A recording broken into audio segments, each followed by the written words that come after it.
পৃথিবীটা যেন জালিম পৃথিবী হয়ে গেছে। কিন্তু আজকে যেমন গাজার শিশুদের, বাচ্চা বাচ্চা শিশুদের বোম ফেলে মারতেছে।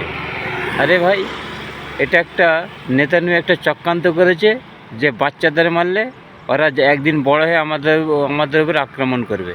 সেই কারণে সব বাচ্চা বাচ্চা শিশুদের মেরে জনসংখ্যা কমাচ্ছে। এই ভিডিওটা আপনারা সমস্ত এটা বুঝার ভিডিও আছে। বাচ্চা বাচ্চা শিশুদের মারবে কেন?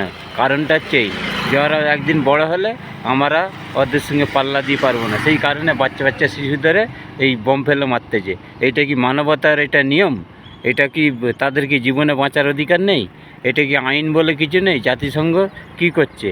এর বিশ্ব আদালত কি করতেছে? এইটা ওকে ইমিডিয়েটলি এই নেতানিয়াহুকে অ্যারেস্ট করা অবশ্যই উচিত।